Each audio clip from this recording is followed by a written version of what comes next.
The trigger, bad diet and lack of exercise. 4:30, going for more chocolate. The result, all too often, there's a blockage in the artery. heart failure, kidney disease, feet and legs that must be amputated. Say yes to me when I'm touching your feet. Nothing? No, okay. So I will just cut it, leave it open. I will have performed 2 amputations alone today.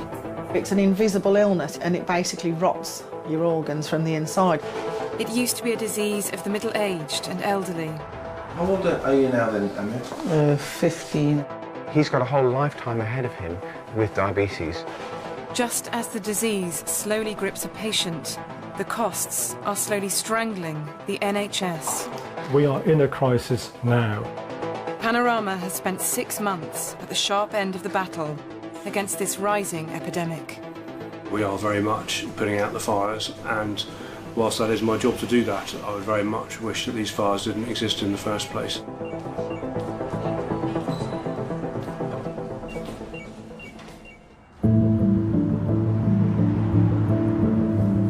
Hi, Martin Claridge. Oh, thanks a lot. I'll see you there in a minute. Cheers, thank you. Bye-bye. The vascular ward at Heartlands Hospital in Birmingham deals with very severe, acute complications of diabetes every day. We give you some glucose as well in the bag of fluid. John Westwood is a type 2 diabetic. He has gangrene in his foot and his life is in danger from infection. I was watching the television and there was a radiator at the end of the seat. And, you know, I must have just pushed my feet against it, but it was cold. And then in the night, they turned themselves on, you know, oh, you should have seen my feet in the morning. Absolute blisters all over. It was horrible. John's diabetes means he has lost sensation in his feet and his wounds won't heal. Hello. Mr. Westwood, hello, nice to meet you. I'm Martin Claridge, vascular surgeon. But I understand you've got a problem with your foot. I burnt it on the radiator. It was all blisters. Well, up to Friday. It was healing, no problem. Friday, I said there's something wrong. That's when we call the ambulance. Right, okay. All right, is it okay if we have a look? Okay. When this happened, what, about 3 weeks ago, did it? Yeah. Okay, thank you. With you, my friend, the infection is so much in the sole of your foot and so spread up your foot that I can't save your foot, I'm afraid. So what you need to do is have an emergency operation to have your foot removed. So it's what we call a guillotine amputation. Yeah. So we take all the infected tissue away and then it allows the non-dead tissue that's only a little bit infected to settle down, and then we can actually finish off your operation with what's called a below knee amputation. If we don't do that, then what's going to happen is the infection is going to spread up your leg and you'll end up losing much more of your leg. And ultimately, you would succumb from this if we don't do this. So we have to get on and get this sorted out for you. Okay. Is that all right? Yes, it is all right. Okay. I'll do my best, but us as I can't do it. No, well, it's very difficult to do anything more than you can with this situation, right. yeah. So it needs some surgery now. Yeah. He needs an emergency amputation of his foot. If we don't get on and get this done in the next few hours, he's going to lose his leg or potentially his life. He doesn't moan. Doesn't moan, you see. When they tell you, you're in shock. You're blanked off. When the injury happened, John and his wife Pat were away on a special trip. Our son had paid for us to have a holiday in Cornwall for our 50th wedding anniversary. Things happened to him, and knockbacks. But I tell you something, he's never got him down. And if he wasn't like that, I'd know there was something wrong. That's the reason I knew there was something wrong with him, when he wouldn't eat. And I thought, that's not him. Type 2 diabetes means the body's natural insulin system stops working. The resulting high blood sugar levels clog up veins and arteries, and that can lead to acute complications.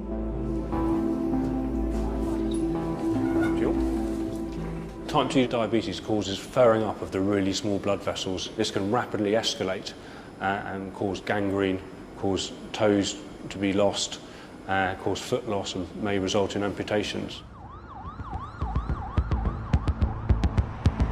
Type 1 diabetes, the sort you're born with, accounts for just 1/10 of cases. It's type 2, mostly brought on by lifestyle, that's now flooding Heartlands Hospital with new patients. Birmingham has one of the highest levels of diabetes in the UK. An estimated 1 in 10 people here has it. The hospital has spent £6 million building a dedicated centre to cope with the diabetes epidemic.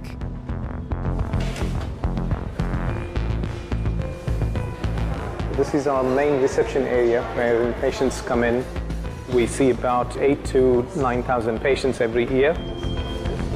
We deal with a huge range of problems resulting from diabetes. Patients with damage to their nerves in the feet, patients requiring regular dialysis, patients having severe eye disease. Keep looking there. The prevalence of diabetes is increasing so rapidly that it is 3 times the number of all the cancers combined together. 9 out of 10 type 2 diabetes patients are overweight or obese. Hi Jonathan, how are you today? Okay, how are you? I'm all right, thank you. Good. So, would you like to pop onto the scales? John O'Hagan was diagnosed with type 2 diabetes when he was 32. He's now 40.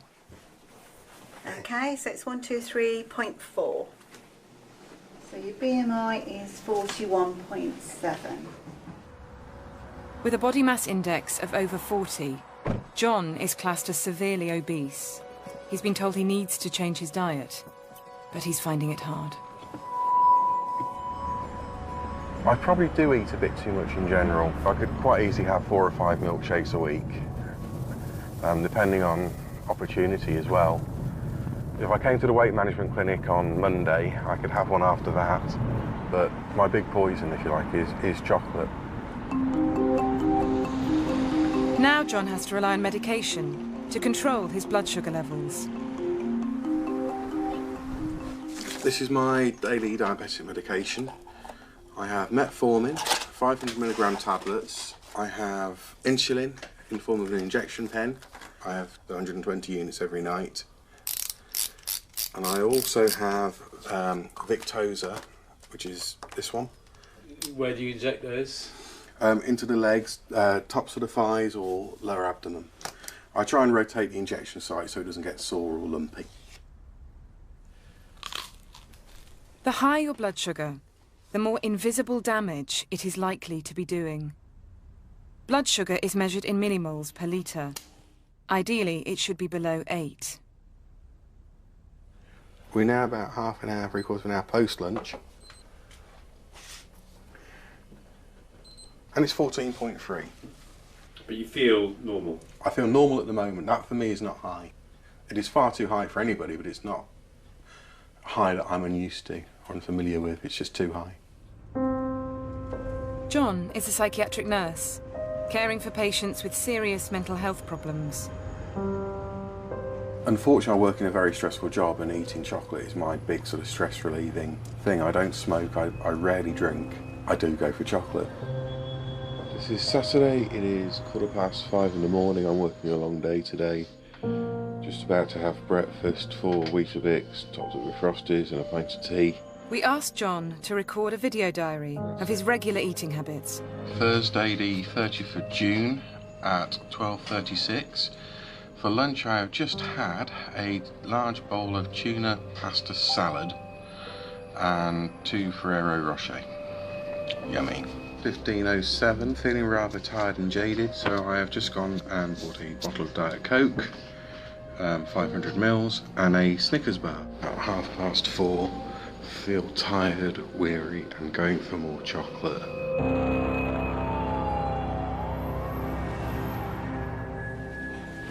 I would just cut it, leave it open, with some gauzes on it for a few days until the circulation here relaxes. John Westwood is about to have his gangrenous foot amputated. There is a small risk that you may die during the procedure, and the risk of that starts from around 5%. Okay, do you have any more questions? No, I think you explained everything good. So we need to mark the side, okay? Just to show that it's the right leg. Please put my signature where the X is.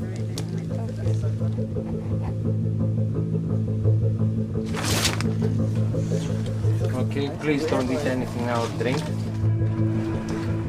When they go in, you think, well, are they going to come out? It's just that half of you's gone. You know, half of you ain't there. You're diabetic and your last BM was 10.5. Okay. I'd rather that happen to me than to John. We need to do an amputation, but it's going to be a guillotine amputation. It's the best way to stop the infection and save the patient's life. Guillotine surgery is an emergency operation for the most urgent cases. The reality of amputation is brutal, and watching it is not for the faint-hearted. My name is Andreas, I'm a vascular surgeon. We're just going to do an open amputation, so it's just a guillotine, okay? Anesthesia, can we start? Okay. Do you have the saw? No, okay. Okay.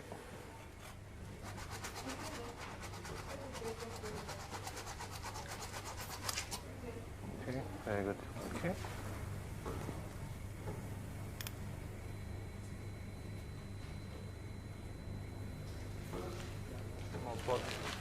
It went quite well. I think we did well. Now the patient is going to recover.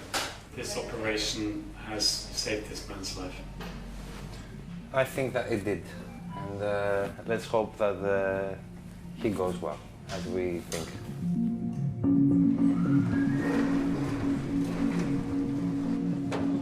But diabetics don't just face the risk of amputations. Sharon Barnett is 44. She was diagnosed with type 2 9 years ago. She is worried about the damage the disease might be causing her eyes, kidneys, or heart. Hello. You can stop the disease progressing if you lose enough weight and change your lifestyle. But Sharon has tried many times and still weighs 18 stone. In 3 weeks, she will have weight loss or bariatric surgery. She's here for a pre-op check. Preferred name, Sharon? Sharon, yeah. You got type 2 diabetic sleep. I just know I need to do it. I know that I can't carry on. My health problems are probably just going to get worse and worse if I don't do something about it. What do you do for your life?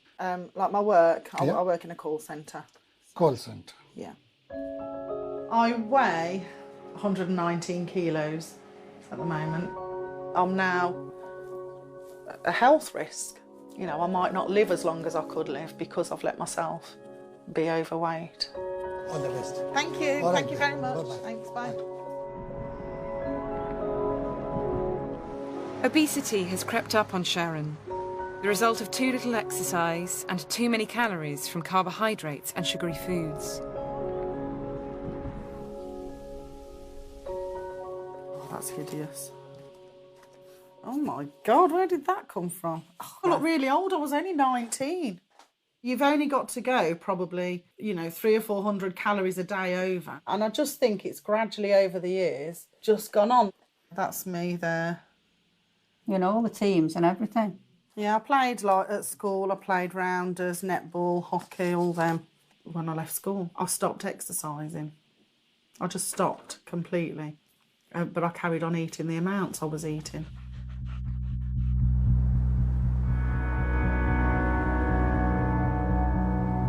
Right. Hello. How are you getting on? After the amputation, John Westwood is doing well. Well, you look a different man. You look an awful lot better. You've got a smile there and everything. That's really good. So it's a bit of a long haul over the next few days. Right, I'll see you in a little bit then. Okay. Right. I'm going to join the Long John Silver impersonators. But I do feel 100%. No pain at all. It's absolutely amazing. Sure, all I'll say to you is what I told you before. If you're diabetic, keep on top of it. If you don't, you end up like this. It's a bad disease, a really bad disease. Could we have the image intensifier away? Vascular surgeons, who treat diseases of the veins and arteries, do all they can to avoid amputations. In the past, a large share of vascular problems were caused by smoking.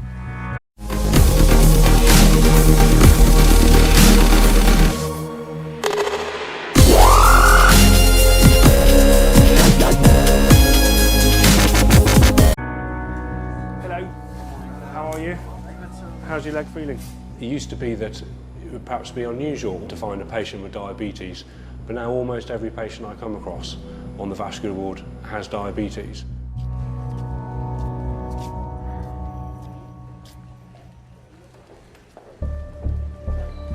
The growing burden of type 2 diabetes is having a big impact right across Heartlands Hospital. Diabetes just ravages most of the systems. It has effects on the heart, has effects on the blood vessels, has effects on the kidneys, and it's just non-remitting, non-relenting, you know, it just carries on. At the back of your mind, you always think that they have a limited lifespan because there's only so much you'll be able to do for them. If you've got type 2 diabetes, you're almost twice as likely to have a heart attack and over 3 times as likely to have kidney disease. How are you getting on with the dialysis? You all right? Any problems, the fistula or anything? We probably get about 10 to 12 referrals a week. Probably 5 of them, 5 or 6 will be type 2 diabetic. About 40% of our patients on dialysis are type 2 diabetic. Annette visits patients at home to explain what lies ahead when they need kidney dialysis to keep them alive.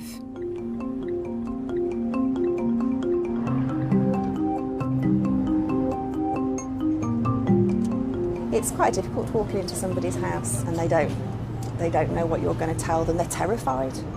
But at the end of the day, unfortunately, the story is the same, really, that, you know, you're going to need to have dialysis and this is what it entails. You know, the whole life now is going to be monopolised by the renal failure. Annette's next visit is to John Jameson. Can we go that way? John has lost weight and controlled his blood sugar well since he was diagnosed with type 2 12 years ago. But still, his kidney function has deteriorated. It is a bit tight now. Doesn't quite fit. That was meeting the Queen at Lord's. That was, which test match was that? I was 12th man at Lord's before I made my debut. John used to play cricket for Warwickshire and England. I was probably a little bit on the large side. But I was still reasonably quick between the wickets. But after I stopped playing, wasn't doing as much exercise as perhaps I should have done. And that's when diabetes set in. It was much of a surprise to me that I'd got type 2 diabetes. At the end of the day, we're breaking bad news. You can almost see the cogs inside their head. They're not listening to what you've said. This the one word is going around. I'm going to die, I'm going to die, I'm going to die. Oh my God, I need dialysis, I need dialysis. We were chatting about Dr. Thomas and the fact that he's referred you to the renal team because the kidneys are failing and that there's a possibility you might need the dialysis. The diabetes, unfortunately, very common, diabetic. The first dialysis I'm going to talk to you a bit about is called peritoneal dialysis. You'd need a little procedure to put a catheter in. This is the catheter, okay? One of the dialysis bags. And basically all you're doing is connecting. Like that. Takes approximately 20 minutes. Sat there watching your cricket 4 times a day. So have you got any other worries or concerns, at this time? Not really. Just hope that it gets delayed as long as possible. Absolutely, and that's what we're there for. Just want to say thank you for your time. No, you're welcome. Appreciate it. Thank you for coming. Cut down on meals. Basically, I'm only having 1 meal a day. I might have a little bit of a snack in the evening or that sort of thing, but that's basically to keep the weight off. Obviously, I want to try and avoid that. And whether one can do more exercise or not, but it's difficult when you've got to help the kidney function. They've got a catheter fitted. You can't exactly go running. Do what you can when you can and enjoy life when you can.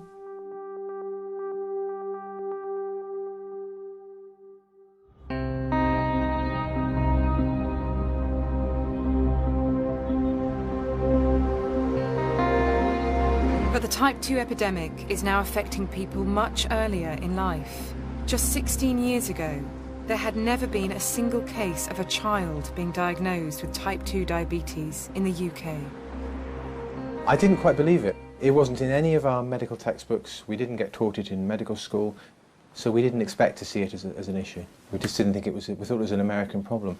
But in the year 2000, we saw the first cases in the UK here in Birmingham.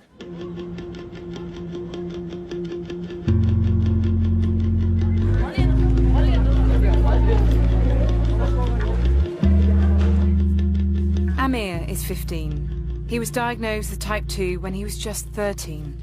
Hello, Miss Hello, Amir, you okay? Yeah. People of South Asian origin are twice as likely to have type 2 diabetes, and the disease runs in his family.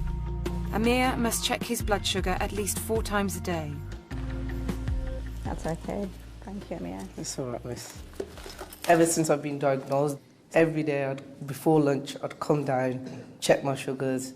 At first it was annoying, and I can admit that I never used to come because, like, you know, it was kind of hard for me to, you know, come down, check my sugars, people asking questions. But then once I told them that, you know, it can happen to anyone and everyone, they were actually, you know, quite calm at first. See you on Monday. See you. Bye-bye. Like, no one asks questions and they understand, so I kind of feel happy about that now. Being diagnosed young means life-threatening complications are likely to occur earlier in life. But as long as his blood sugar is well controlled, Amir can keep the disease at bay. I am quite rebellious when it comes to, like, you can't have this, you can't have that. Like, I'd go to the shops, like my mum gives me money, she says, you got to spend it on your lunch, you're not going to shops to get chocolates or crisps or sugary drinks. And sometimes I'd get like small chocolate bars, but then when it comes to checking my sugar results, I'm like, oh my God, I need to drink a lot of water.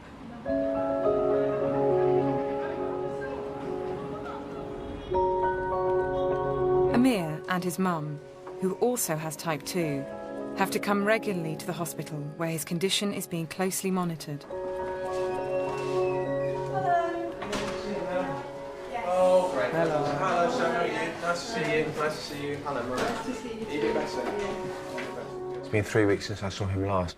The glucose level for somebody who doesn't have diabetes would be between about 3.5 and about 7.8, something like that.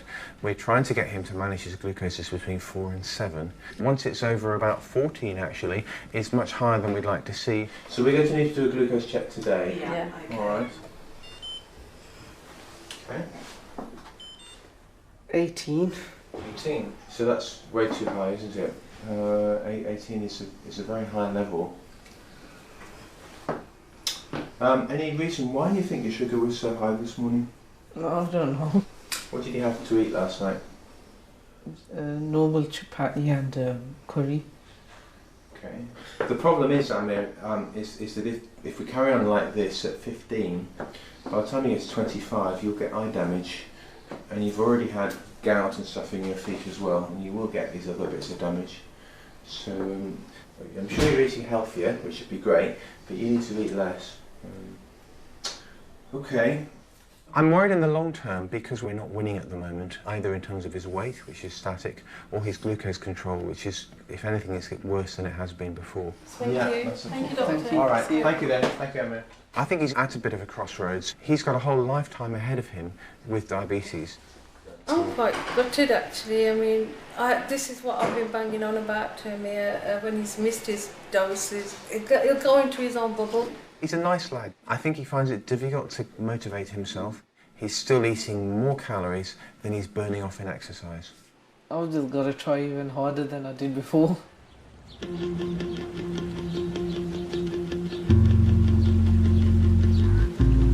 Amir has to cut out even occasional lapses.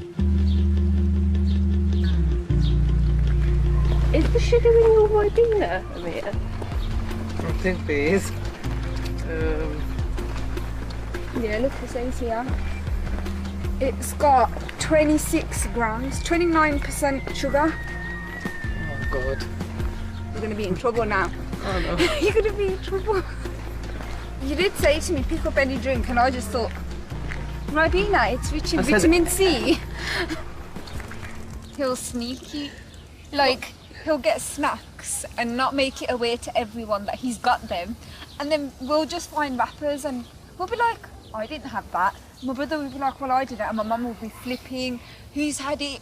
Who's had it? And then we'll find out it was him. Hiding upstairs, he had it. There are now over 500 children in the UK diagnosed with type 2 diabetes, and the number of new cases is rising alarmingly fast. Every new diagnosis of type 2 diabetes in children has been analysed by Amir's doctor and academic colleagues. It was August last year, so he would have been 15. Definitely got diabetes with the random glucose. We're seeing twice as many children developing type 2 diabetes than we were in 2004-05. A striking number of the children have evidence of fatty infiltration of their liver and abnormal liver function tests. 11-year-old, 12-year-old. I saw a child last week who's actually developing cirrhosis of the liver. Type 2 diabetes in children may be a different disease to type 2 diabetes in adults. So adults who get this at the age of 50, whatever, may not necessarily get these other complications. But the children we're seeing with type 2 seem to have got a more aggressive progress, and they're getting these complications earlier than you would expect.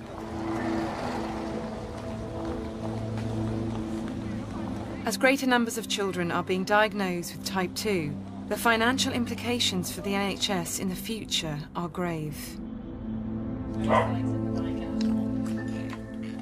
John O'Hagan lives with his wife Severine and their 2 children. He is still struggling to control his sugar intake. Behave yourself, Shorty. T'as mangé toutes les carottes. It's 6:45 on Friday the 1st of July. I've just had breakfast. 4 Weetabix, topped up with Frosties, and a pint of tea. And I've also had a huge amount of the chocolate slab that I was bought yesterday. Over many years, John has been unable to beat his compulsion to eat chocolate, even though it threatens to devastate his health. This I've had to buy because this was the chocolate that was in the fridge this morning, which my wife had bought for our children, and basically I've stolen the children's chocolate and I've now had to replace what I've stolen.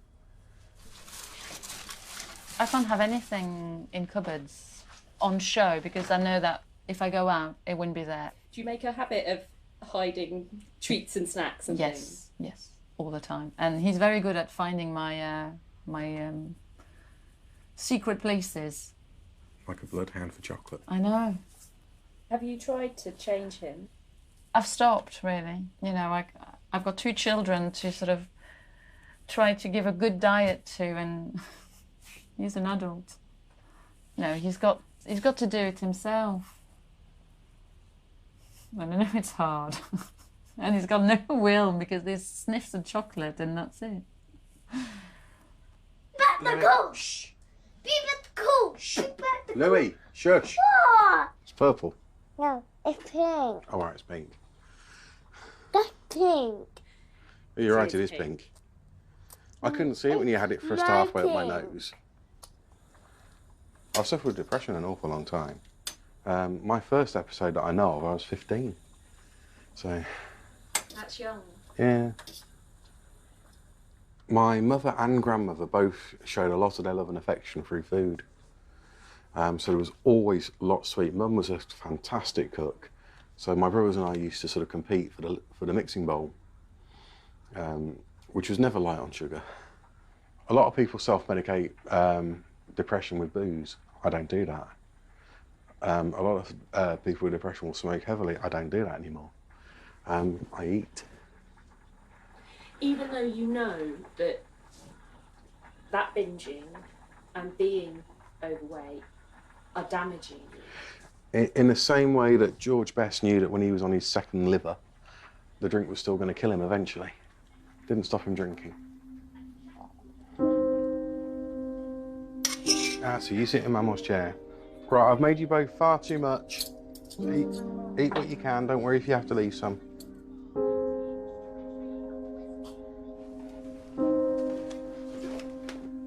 John has decided he can't beat his addiction on his own. 123.6. So it's gone up from when I was last seen in clinic. He too has opted for irreversible weight loss surgery.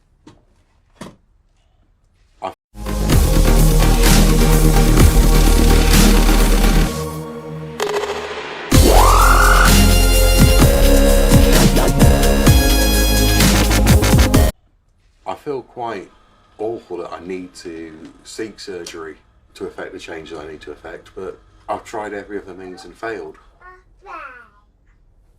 Thank you, baby. Things have got to change now because I have 2 children and I want to make sure I'm around to see them grow up. I want to be a part of their lives for as long as I can. If I don't look after my diabetes, I face the prospect of vascular problems, dementia, strokes, heart disease. My life expectancy reduces dramatically. I don't want that to happen. And it's as simple as that. I don't want to miss out on their lives. Oh. You could go.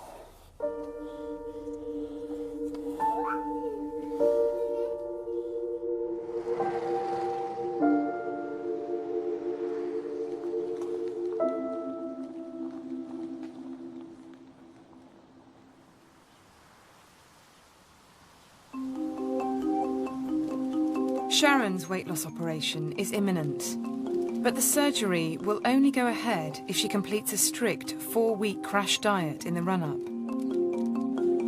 Until my surgery, it's 16 days. I've got to stick to less than 1,000 calories a day. So it's... And I'm trying to just still eat normally, but obviously just eat a lot less than what I would normally do. If my liver isn't looking good, which is what the diet's all about, it shrinks your liver, they might not do it. They might just say, no, sorry, you've not followed the diet, we're not going to do the surgery. And I would just be devastated if that happened.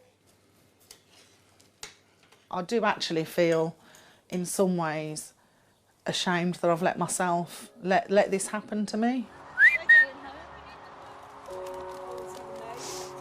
I'm never going to be a stick insect, am I? As long as it really, if it gets rid of the diabetes and makes me more healthy, I just want to be able to be more active and do stuff, even going and having a dance and things. And... But nothing stops you from having a dance, though, I know.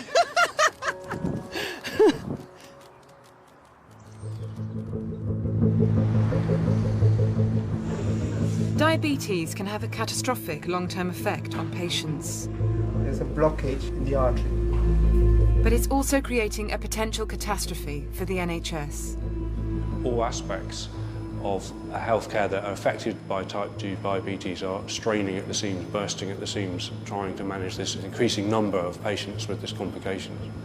Each time one of these episodes occur, each time the patients come into hospital, there is a huge price tag in terms of economic cost and mobilisation of staff and resources.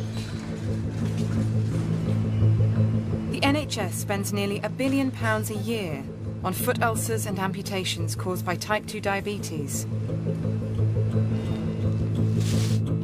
That's almost 1% of the entire NHS budget. We now probably need around double the number of beds that we used to have in vascular surgery to help with this influx of the disease. Can you get it up? No, it's got a port. I pretend it's port. Pretend it's port? John Westwood has had more surgery. Doctors have constructed a stump that they hope will be robust enough to support a prosthetic limb. Which one are we talking about? Yes, the one that was in the end, yeah. It's just traumatic. It's, you know, he knew what was going to happen, and I didn't. I thought he'd be all right, you know. I knew he'd lose his toe, but not a lot, not like that. You get a pain here, and you sit and think, God, that is, and then you think, but there's nothing there. So what's hurting me? It's ever so weird, I tell you. It's because the brain's trying to find the other foot, you see.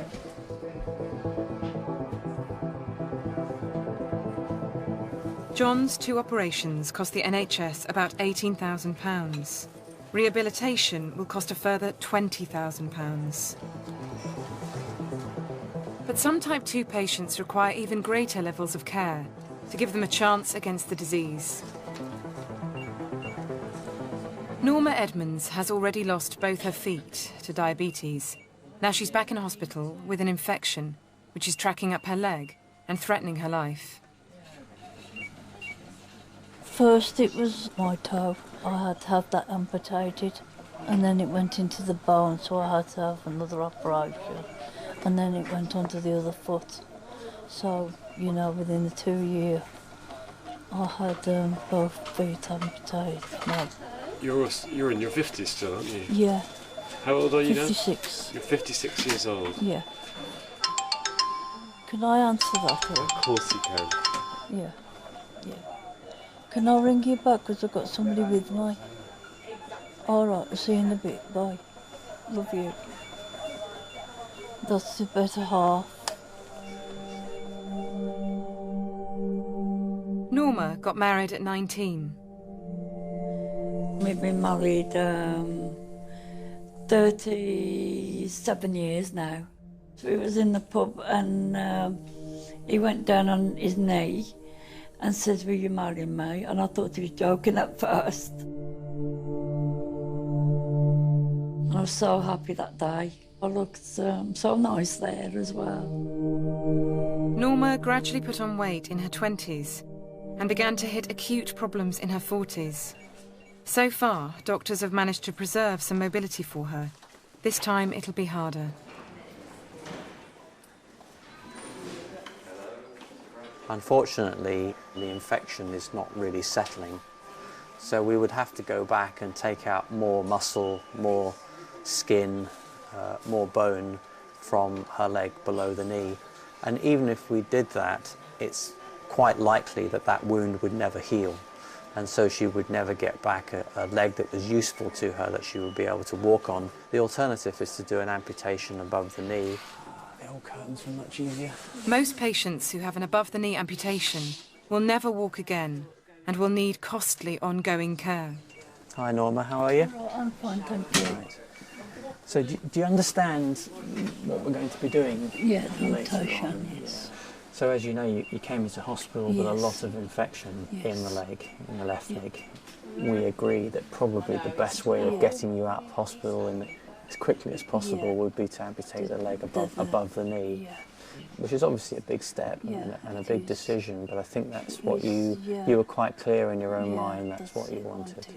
And that's still your view now, that's what you'd like us to do? That's what I'd like you to do, Okay, yes. okay. See you later. See you later. Bye-bye now. Bye.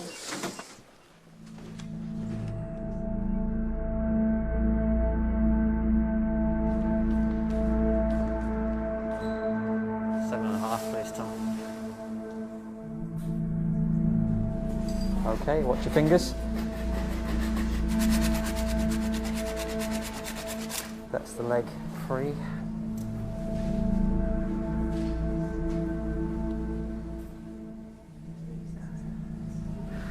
We like it to look symmetrical and neat and tidy, as much as an amputation stump can ever look nice. I think having a good shape is important. Yeah, something that's natural. It's pretty good. I'm happy with the way it's gone. Thanks. Norma won't be strong enough to leave Heartlands for nearly a month. And the average cost of a single night in hospital is £400.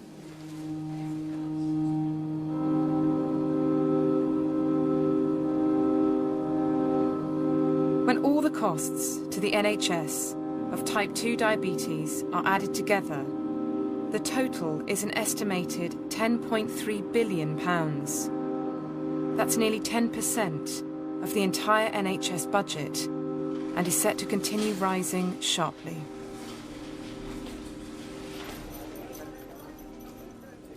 One way to save type 2 patients from the worst consequences of the disease is bariatric surgery. It could also save the NHS money in the long run.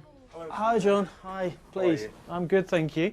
John will have gastric bypass surgery in 4 weeks, as long as he can stick to the pre-op diet. Right, John. The principles are to create a small stomach, and that should reduce how much portions, how much food you can eat in one go. And part of that is physical, mechanical, and part of that is hormonal, because certain hormones which will be released which will encourage you to feel full. So you can actually walk away from a small plate of food feeling quite satisfied and not hungry. Okay. Yeah, that would be nice. You've got to go on a very low-calorie diet. Yes, I'm aware. 800 to 1,000 calories a day, maximum. This is not a punishment for you, John. The reason why we're doing this is to shrink your liver down. Yes. And this will definitely help. How do you feel you're going to get on with this? It's going to be horrendous. I'm going to struggle, but I have to do it, so I'm going to do the best I can. Yeah, yeah. Thank you. See you soon. Bye now. John hopefully will get a good result. Diabetes resolution after gastric bypass surgery is quite an amazing thing to see. Within 6 weeks or so, we can get them off insulin. But if you feel like you want to suddenly go out and have a large meal, that's not going to be possible without you either being sick or feeling pain. And there is a finality to that people have to mentally be prepared for.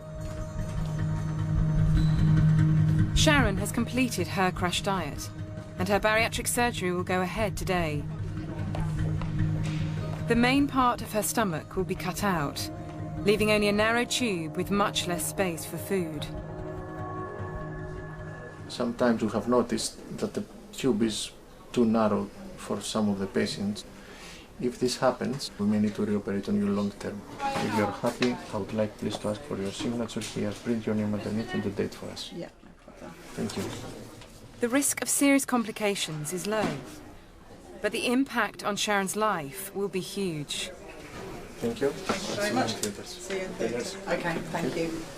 Thank you very much. Today is the start of a new life, really.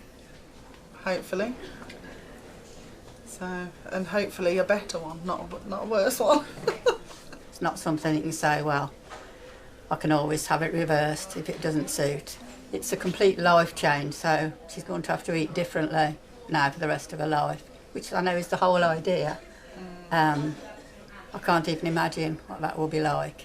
Someone said to me the other day, but it suits you being big, that's you, that's who you are, and that's your personality. And everyone knows me as me, you know, as Sharon, she's the big girl, she's, you know, yes, I'm quite bubbly and stuff like that. And I'm thinking, if I'm just a normal, average, slim person, will I just be insignificant, do you know what I mean?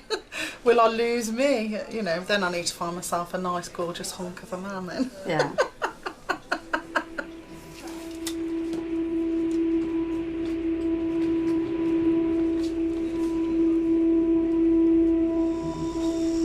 Going on the ground floor.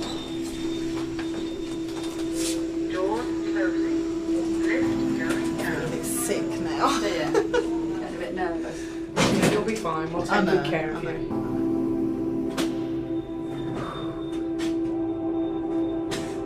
It's just that putting yourself through surgery, which I know is a risk, when really if I just had willpower and self-control, it wouldn't be necessary.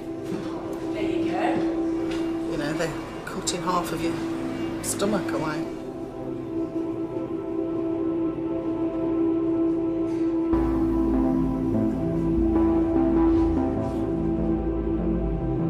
We'll do 4 very small cuts across the top part of the abdomen of the patient.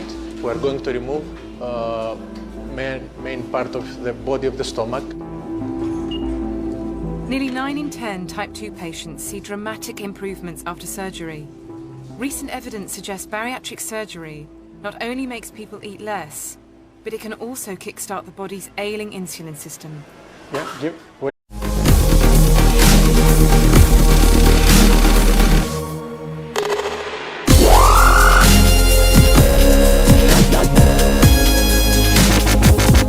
there for us. We know that we can treat diabetes with bariatric surgery. It is a cure. We have hard evidence now to use this phrase, it is a cure. At the moment, bariatric surgery is the only way to control the current problem. One more clip, please.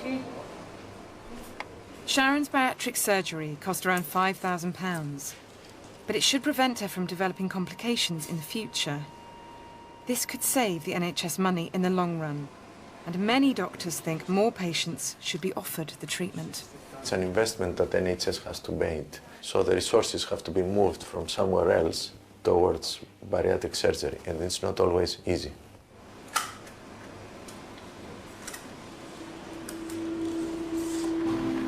have the clip on, yeah? Yeah. It's the dog ear at the end. Be careful of the dog ear, not to...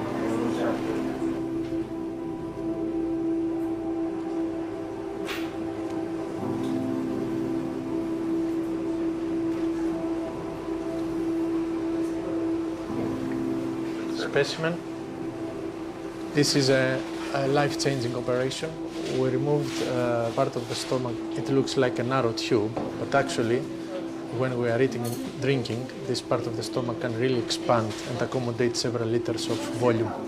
Very happy with the result.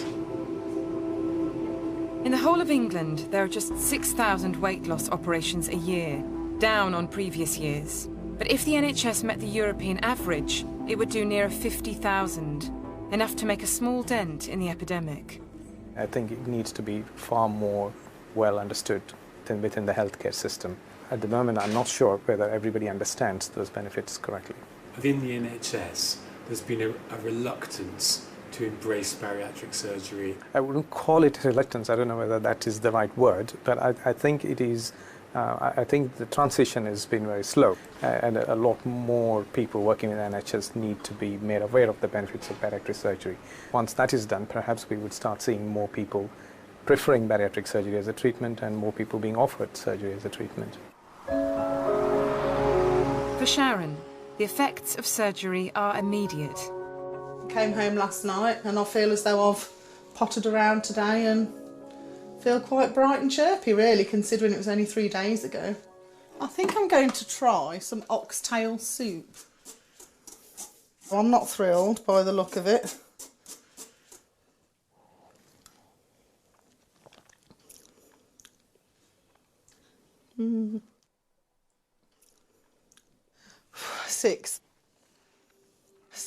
Six teaspoons of soup.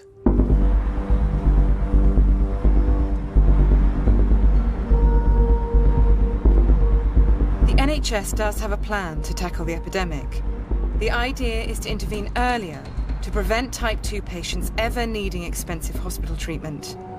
The hope is that hospitals, community services and GPs will work more closely together.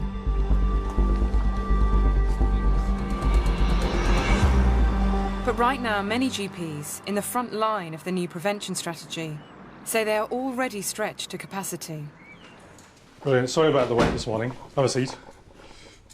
6 years ago, we maybe had just over 200 people who had type 2 diabetes. Now we've got over 400. Hi.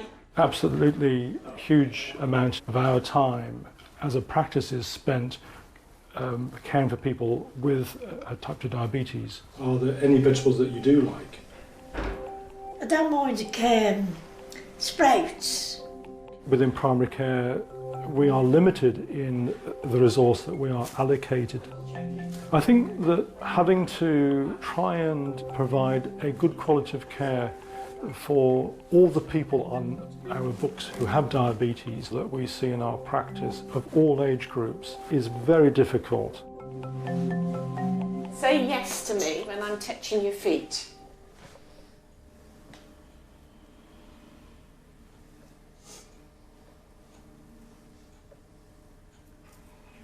Nothing? No. Okay. Well, we knew that anyway, didn't we? Yeah. Are you able to do any exercise at the moment? No, not really. Okay.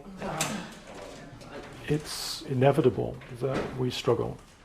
We're not coping now, and my main concern is that unless there is a real injection of resource that is targeted into the problem, that we will not really meet the challenge of type 2 diabetes at all.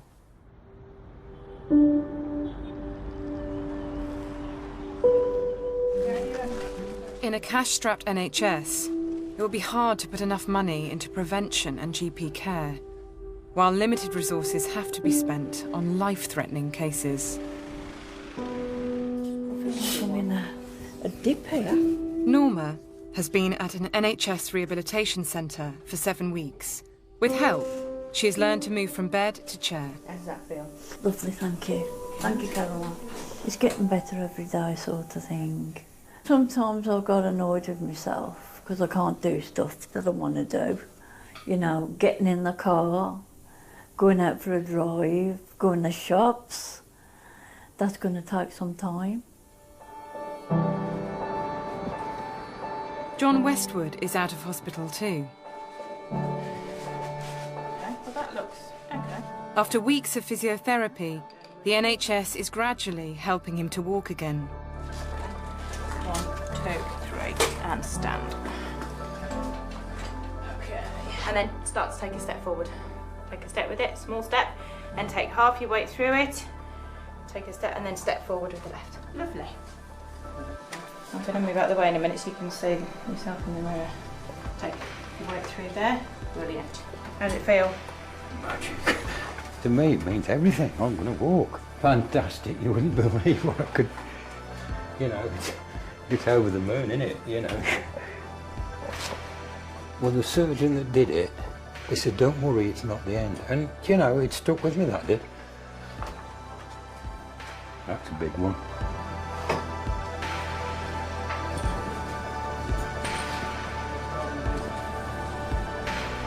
I could have lost him, and that I'm grateful for the fact that I ain't going to lose him.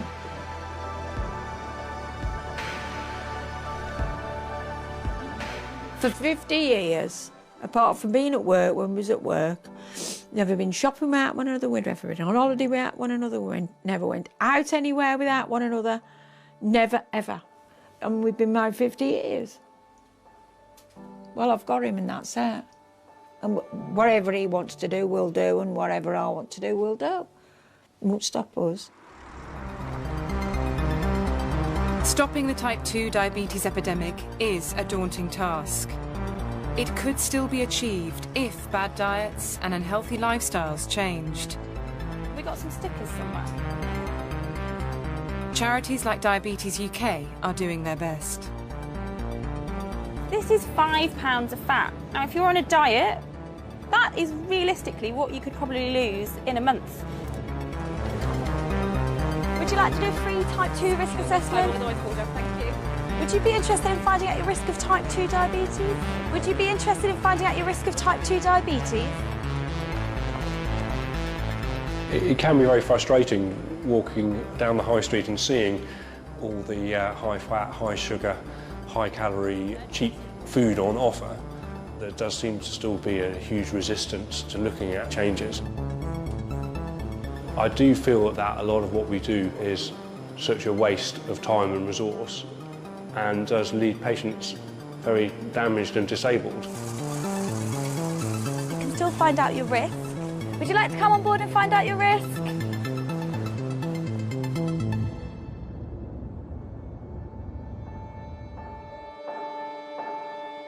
The government has proposed a sugar tax on soft drinks and published a childhood obesity strategy.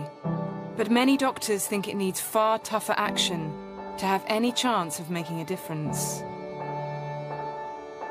The childhood obesity strategy has fallen short of what many people would have hoped. We know that this is a disease that is unrelenting, unforgiving.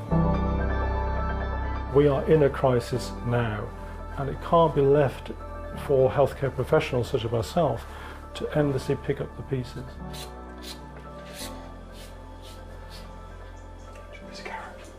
It's John O'Hagan's first week without chocolate. If he sticks with his diet, his surgery will go ahead soon. It'll be worth it when I get the surgery, and I won't be able to eat and binge. Right now it's just awful. It's now 10 to 6. I'm eating my porridge. My next meal will be an apple. In 4 hours and 9 minutes.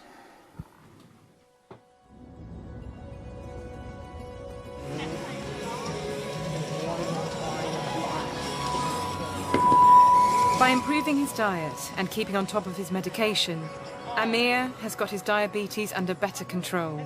A month ago, his blood sugar levels were as high as 18. It's not that high, but it is like in double figures, so I'd say it's above average high, but not as high as you'd expect. So I'm happy kind of with it. So my goal is trying to get a 6.5, because that's perfection. Because I was reading it, that is the best sugar reading you can get. See, I like that dress. I like that dress. The NHS has given Sharon a new start. It's not what you'd go out in, it's what you'd wear to go to work and stuff in. 3 months after surgery, she's lost 3 stone and her blood sugar is down to normal, non-diabetic levels without medication. Feel fine, feel fine. I haven't really got diabetes now, and I feel like I've sort of had a lucky escape from it, you know. That could have, you know, in 10 years' time, who knows what would have been happening to me.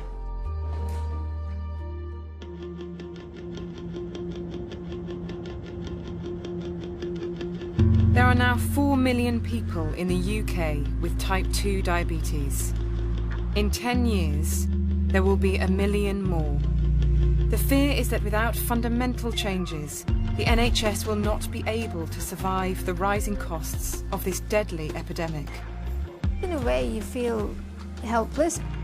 With the way things are going, it's probably going to get worse rather than better. 10% of the NHS money is quite a lot. If it continues at the current rate, certainly it will not be sustainable. The consequences are stark. Either the NHS will have to make some hard choices. I am worried the NHS will have to decide what conditions it does or does not treat, and that is a very difficult decision to make. How are you doing, Dave? Or it will simply run out of money. Diabetes will have a tremendous burden on our National Health Service, which is probably unaffordable, and it would be much cheaper to actually change lifestyles now and prevent people developing these complications.